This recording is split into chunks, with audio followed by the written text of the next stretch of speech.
स्वतःवर काम केल्यानंतर होतच होतं. रिझल्ट हा क्लास येतो. अख्ख्या फॅमिलीचा रिझल्ट आहे त्यांच्या. आता आपण जाणार आहोत अमर मखदूम सर. हां, गाफील पण राहायचं नाही. कारण का, की आता इथं बघा, वजन किती आहे आणि या वजनामुळं काय प्रॉब्लेम्स असतात आणि व्यक्ती किती गाफील असते. कंटिन्यू. नमस्कार. अमर मखदूम. माझं वजन आता इथं यायच्या अगोदर माझं वजन 130 किलो होतं. हेमा मॅडम मला 6 महिने जवळ सांगत होत्या, हे ऐक पण हिने काय असं वेगळं सांगणार आहेत. मी जरा व्यायाम करतोय, मी जर जिमला जात होतो, पण सगळे प्रयत्न करत होतो, इतर गोष्टी करत होतो, पण असं काय वेगळा फरक पडणार आहे. बॅडमिंटन खेळत होतो, पण एवढं करून सुद्धा वजन काय कमी होत नव्हतं. म्हणजे जीवनाची दिवसभर कशी हे ठेवायला पाहिजे तेच आपल्याला माहित नव्हतं. पण आम्ही आमचे स्वतःच्याच वेगळ्या नादात, ते आपल्याला लय माहिती आहे, आपल्याला लय येते, आपण एवढं व्यायाम करतोय, वेगवेगळ्या आमच्याच अनुमान आमचा आम्हीच काढून घेत होतो.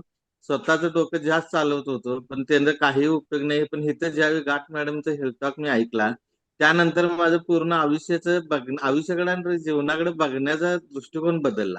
130 किलो वजन होतं, त्रास प्रचंड होत होता, पर्याय सापडत नव्हता, काय करायचं सगळे पर्याय करून दमलेलो. हे फ्युएल बी अगोदर मी घेतलं होतं मॅडम, 2016ला, पण योग्य मार्गदर्शन मिळत नव्हतं.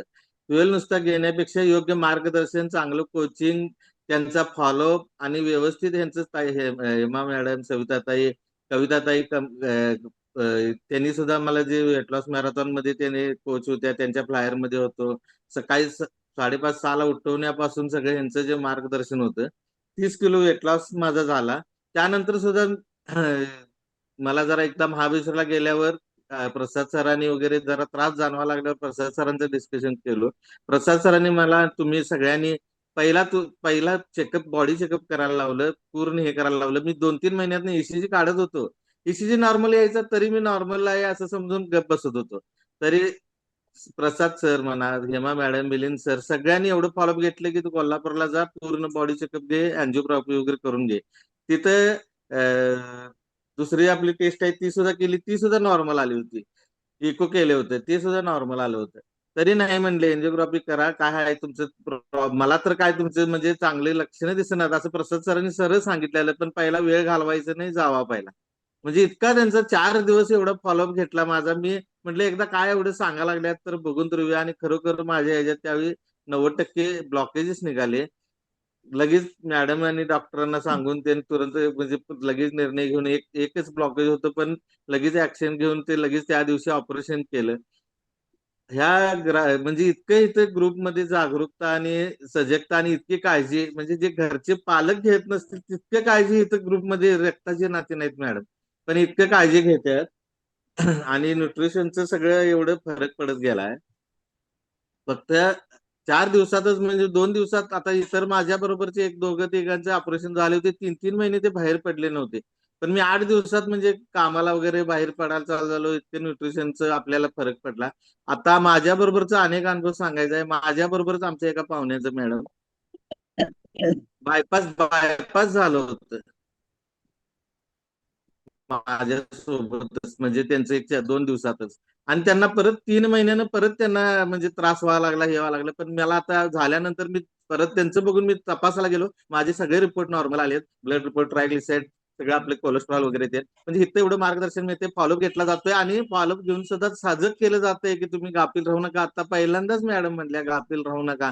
तर जीवनाकडे बघण्याचा दृष्टिकोन आमचं, आता तुम्हाला साधं एक उदाहरण द्यायचं आहे. नदीमध्ये जसं दगड दोन वाहत येते, त्यात जे शतायुषी मध्ये मूर्तिकारकडे कसं जी दगड लागल्या त्यांचंच आयुष्य घडतंय, तसं हे समाजामध्ये बरेच लोक आहेत की जे स्वतःच्या कल्पनेनं, स्वतःच्या बेग प्रिपेअर आपल्या आयुष्याचं वाहतच चाललेत. त्यांना जीवनाचं नीट हे माहित नाही कसं राहायचं, काय राहायचं. पण शतायुषीच्या हाताला जे लागतंय घाट मॅडमच्या, त्याची मूर्ती, त्याचं ते दगड चांगला मूर्ती घडणार, त्याचं जीवन सफल होणार आणि त्याला आयुष्याला आकार मिळणार, त्याची मी गॅरंटी देतो मॅडम. आणि माझ्या जीवनात तर तसं झालंय आणि आम्ही सुद्धा तेच प्रयत्न करतोय. आणि आमचं पूर्ण शतायुषी ग्रुपच, प्रत्येक प्रत्येक ग्रुप तसं करतोय, प्रत्येकाची काळजी जे घेतोय ते बघून आम्हाला खरोखर एकदम, म्हणजे जे मॅडमनी शिकवलंय ते आदर्श कसा ठेवायचा जीवनात, सगळ्या गोष्टीत आदर्श, विचार, आचार, राहणीमान, सगळ्या बाबतीत जे आदर्श ठेवायचा हे शतायुषी ग्रुपनं आम्हाला शिकवलंय मॅडम. चलो नमस्कार जोरदार सकाळी क्लॅपिंग करणार तुमचं आहोत तुमचं आपण. किती सगळ्यांचा आभार मानावं तेवढं कमी आहे मॅडम, ते शब्दात व्यक्त करता येत नाही. चलो जोरदार क्लॅपिंग करणार आहोत आपण. 30 किलोचा वेट लॉस केलाय. 127 किलो वजन होतं. तरी पण व्यक्ती काय होते, की मी फिटच. आपण जे करतो ना, ते कधीच कुणाला चूक वाटत नाही. पण ते खरंच आपण चेक करायला पाहिजे. माझ्याकडनं काय राहतंय का? हे आपण बघायला पाहिजे. कारण आता हेल्थ असेल, पण ही कायम मेंटेन करायची आपल्याला. हेल्थ बाकी काहीच बरोबर जात नाही. आपल्या शरीराबरोबर आपण आहोत. आणि आपल्याबरोबर आपलं शरीर आहे त्याला व्यवस्थित ठेवण्यासाठी आटोकाट प्रयत्न करावा लागतो. सद्यस्थितीमध्ये तर खूपच करावा लागतो. आता आपण जाणार आहोत जबरदस्त एक एक्सपिरियन्स